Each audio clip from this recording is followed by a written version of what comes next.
Good morning. I hope you are doing well. And today's topic is on public spaces, designing public spaces for people. Yeah, creating a space that people can call their own. Yeah. So we have a lot of things to be considered when we are designing public spaces. Like I always do, I will use um, uh, item of things. I will use numbers of some yardsticks, some principles, some points that I will use to discuss this. Um, and then I'll number them. And then we have um, what we call activated public space or activating public space. Activating public space is a way whereby already existing public space that we are making it active. Yeah. And once it's activity of it means that people are engaging with the space effectively. People can do their life around the space. But the first question we now ask ourselves is that what are spaces? What are public spaces? What makes a place, a space public? From the first definition for that we can always be getting is that it is the spaces that the developer have left behind. That is what we call a public space. Um, One, and then which are zones as outdoor public spaces. The spaces where the developers have left behind are regarded as the public outdoor public spaces. We have internal public spaces, places where being intentionally created to be a public space. It could be a stadium could be a library, it could be a school, mostly social infrastructures. Yeah, physical social infrastructures are all public spaces. So they can be buildings, but the internal spaces are functioning as public spaces, hotels, schools, judiciary institutions, and the rest. Majority of what we call public space are supposedly supposed to be owned by government. Yeah, that is why we always expect government to do most of infrastructure construction, things like road, yeah, things like libraries, things like malls, things like parks. So these are facilities that government takes over and then they are able to create them. In the case where the expertise of the government, personalities, or financial capacity is not there for them to deliver such projects, so they go to through what we call PPP, which stands for Public-Private Partnership. That is where the leverage on private organizations or private individuals to come in and invest into the project. Yeah. So there are a few things that we also pick up. We talk about the players in when we come to public spaces. The first people that we have is the owner. The owner of every public space is ideally supposed to be the government. Yeah. There are some situations whereby an individual can say, okay, I want to create a mall, which is a public, I want to build a school. You get so those are places where individuals too can also come in, or the majority of the public spaces, the outdoor public spaces, are majorly owned by government. Yeah. And then structured public spaces, which we call covered public spaces. Many of them are owned by government, but private organizations as well are also owning few of them. Yeah.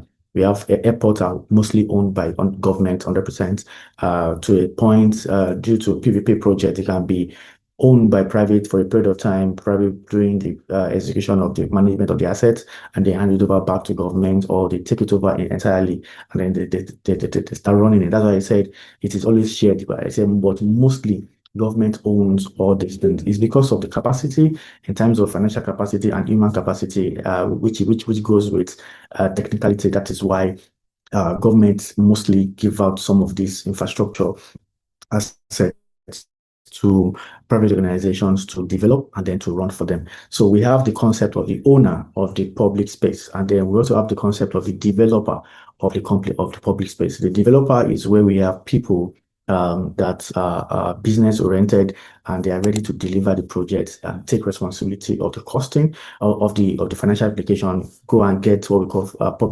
project financing, and then get what we call project finance, and then develop the project, and then manage the asset for a period of time to be able to harness or to harvest the investment with interest over a period of time. So which could be built, operate, and transfer, or whichever case they decide to, or they convert it into debt and government paying them back, yeah, over a period of time. Yeah. So those are the ways at which developers now come in to say, okay, fine, we are developing this. Yeah. So it could be a bridge, it could be road, it could be a market square, it could be a garden, it could be or public hospitals, it could be anything. Yeah. So we can have a developer and come in and then work with government. In the cases where the owner is private, is individuals, maybe a family has a large mass of land, and then they just felt like we don't want to sell them, we want to maintain this property. Can we give it to a developer to develop a park, or to develop a mall, or develop something and then operate it for a period of time,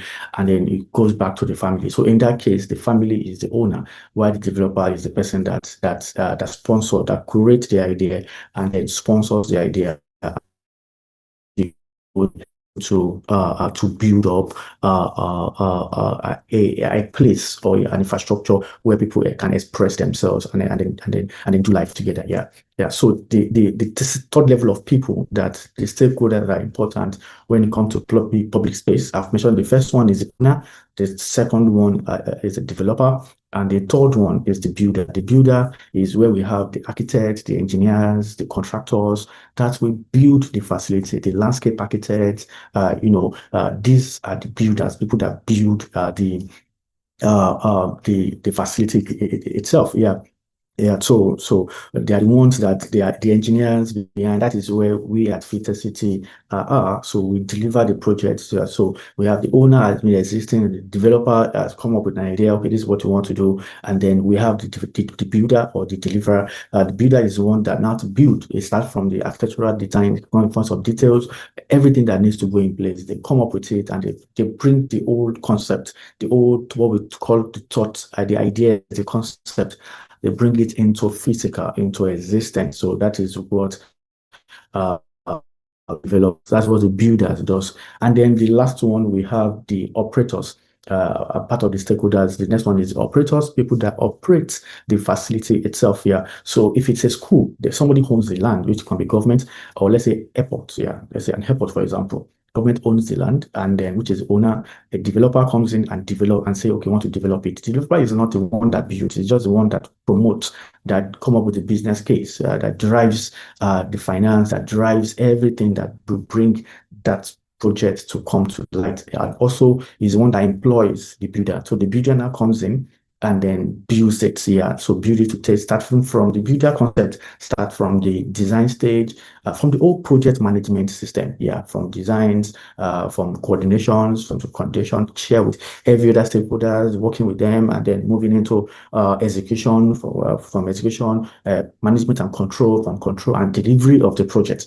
So once the builder delivers, then we move into operations. So in the case of an airport, so the operations are people that now operate the facility or the asset, to be able to make money from it, to be able to make sure that people get to the airport and they see planes, they see their airlines there, and the airlines are working well. They have places to park their jet or their planes.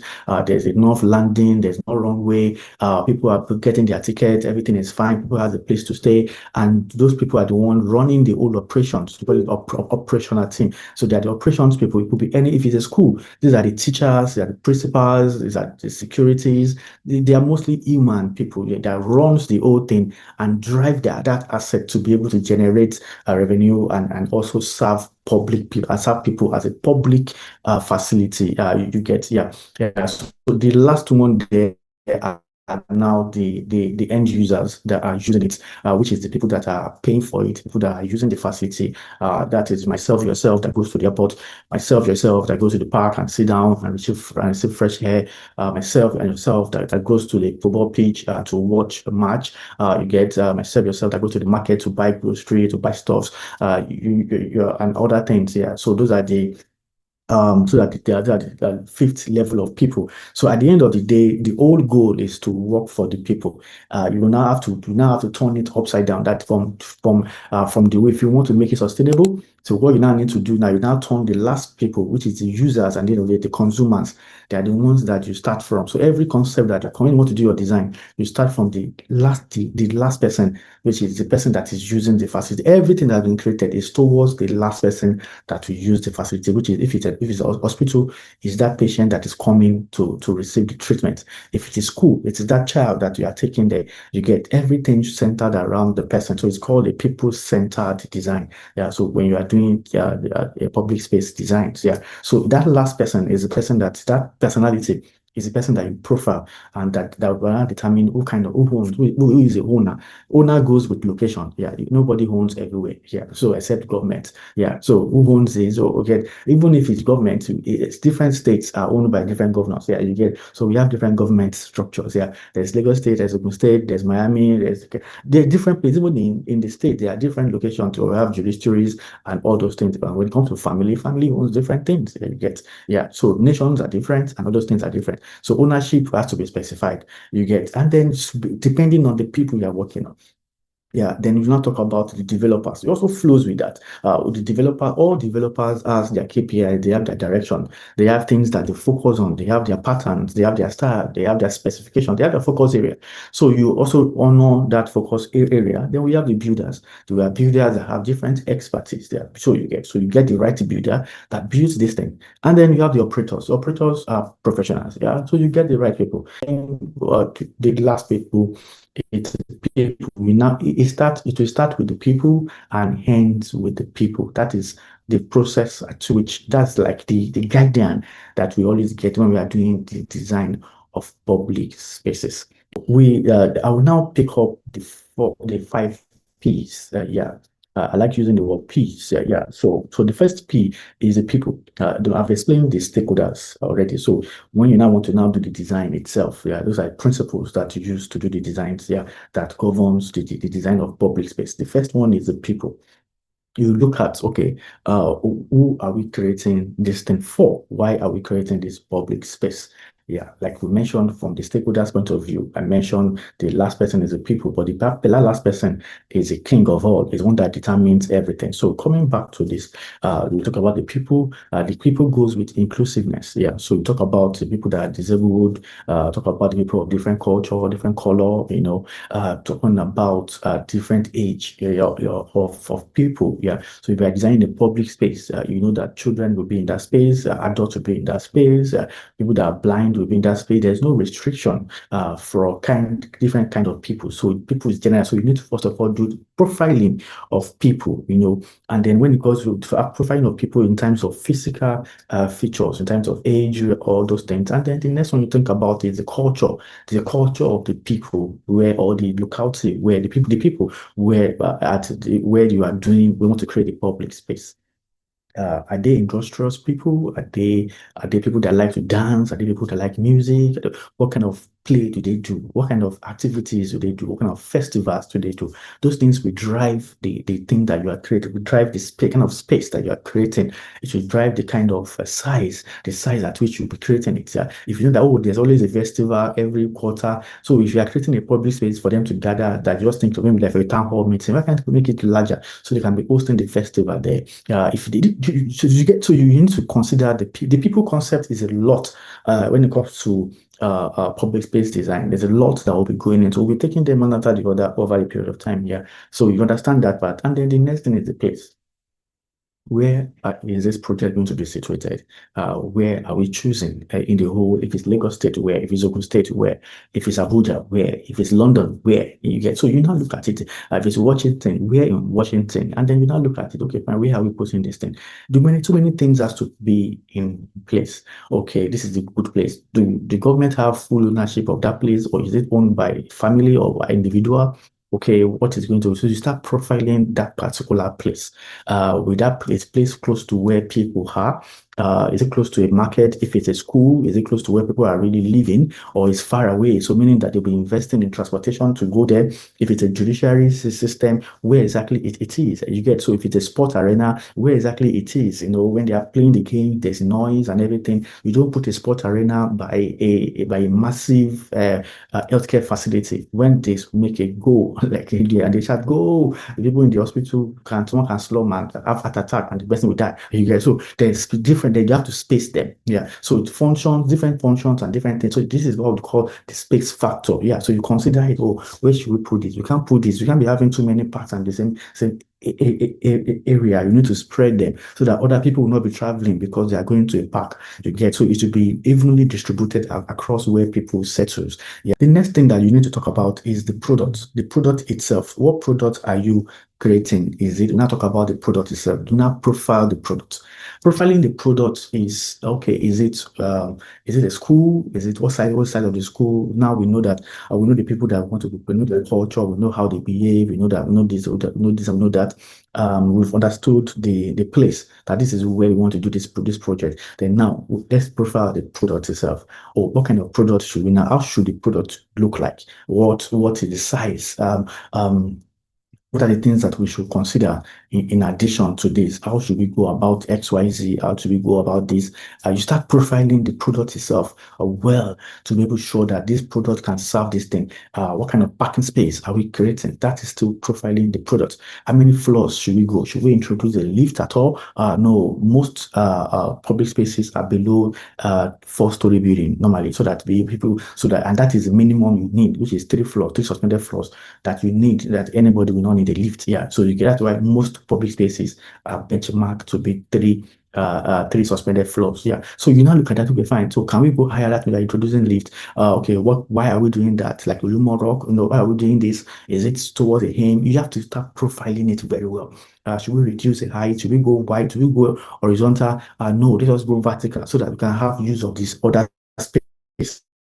Other space that we have. So those are the things I need to have to just start detailing the product itself. That is where the design now really begins to come in. Yeah, because you considered the people, you have considered the plan, the place itself, then you now start considering the product itself. Well, how then do we bend this? How do we consider the administrative, when it's being managed, what would they do, how would they move from here to this place? You start detailing the product itself sent on the place that has been gotten for you. And then the next thing you now think about is the planet. Yeah. But once we are talking about that, everything you're not doing at that point, start considering the planet, the impact of your work on the environment, the impact of the project on the environment because of where it is being situated. You get, so you now start looking at the impact of these. Okay, environmental impact, all those things. That is what we call the planet. That is the fourth P. In corporate organizations, we talk about the ESG, which is environment, social, and then governance. Yeah. So you start looking at all those things. That how am I sure that I'm not creating environmental hazard with this project that we are venturing into, with this location that we have picked, and with all these design. So you now have to start asking those kind of questions, and then do your what we call environmental impact assessment. You assess it, or environmental or social impact assessment. You start looking at all those things, and then this it's always detailed. Yeah, you do it, but most people don't detail this particular part of projects or part of the project, but it's very, very important because that is what speaks the future of what you are doing. Yeah. And after that, the next thing is now the profit. When I say the profit goes in two ways: the monetary profit running that facility, and then the impact profit of public space. The monetary profit is how is it going to be profitable to start running this place in terms of maintenance? Are you sure? It will probably, if it's a school, I'm going to be getting something to be able to maintain this place. The profit, the finance will not come necessarily from the people that are using the facility. No, if it's a public space, you notice most public spaces now, you just see one billboard there. Those billboards, at the money they are paying for the advert space is what they are using to maintain that particular parking space. Yeah, that particular space. Yeah, cutting the grass and those things, trimming them and those things. Yeah. So it's not that the people must pay. In many cases, a public school is free, but somebody is paying. Government is paying through subsidy, as you get, and so somebody is making payment somewhere. Yeah. If you leave anything anywhere without being maintained, it turns to a bush. It turns to something that people will not be able to do life with. Yeah, it won't be activity of a public space. comes with serious maintenance, and maintenance has a cost. Profit will be divided into two. We have financial profit, and then we have impact profit. Yeah. So the impact profit is, okay, how many people were you able to heal? How many people did the hotel, did the airport flies on a regular basis per hour or per day in a month? How many people were was the airport able to help? If it's a transportation hub, maybe like a bus station, how many people were able to commute on a monthly basis? On that, those are the impacts. Is it adding to the people, to the quality of people's life? Is it reducing stress? You know, you get to that. Those are the questions. That's why it is public space. That's why government will fund it in most cases themselves. If it's a primary healthcare center, how many people how many kids were delivered, how many people were healed, you know, all those kind of things. So those are were treated, rather. Yeah. So those are the questions that you start asking. So those data start coming in. So those data that like getting from impact, how impactful that public space has been, as you get those are profits. Those are, we call them impact profit. I say, like, you divide the profit into two: financial profit and impact profit. However, at this point, I would like to also give you an heads up. At Fitter City, we are coming up with a product, with an application that handles sustainable and affordable urban development investment. Yeah, where people like me, yourself, organizations, governments can invest into public spaces, public infrastructure, social housing, and many affordable housing, and then we can invest into it. And then we're expecting profit in two ways: financial profit and then impact profit. Yeah, and those profit comes to us as investors. Yeah, financial profit will make the same return on investment as we will have made on any other kind of investment. Yeah, however, it comes with impact profit as well. Yeah, I would also like to discuss more of what we do in Future City. Future City is an infrastructure delivery organization, major in architectural designs, engineering, and construction management. So we deliver infrastructure projects. We design it. We handle the project. So we are the builder. We build places. So that we say in Future City, we create places, and then by improving lives. Yeah. So we create places, and we improve lives. Yeah. So that is what we do in Future City. So if you have time, if you have anything to build, have anything to design, concept-wise, that goes across infrastructure, real estate, or environmental projects, you can reach out to us, and then we'll surely be of good service to you diligently, and then we'll deliver 100%. Yeah. So you can feel free to catch up with us and then be part of what we are doing in Fitter City. If you have questions, please, you can drop them, and then we'll get back to you. And if you want to reach out to me in person, my name is Soji Ben. Once again, I'm the CEO and founder of Fitter City, and we are a community of architects, engineers, builders, professionals in the built environment space, and then we can help to come up with delivery of your project, and then can also partner with finance institutions to be able to deliver every project that we are on effectively, and to make them to be sustainable. Yeah. So thank you very much. You can always reach out to us, and then we can then work together. Thank you, and have a wonderful day. Yeah.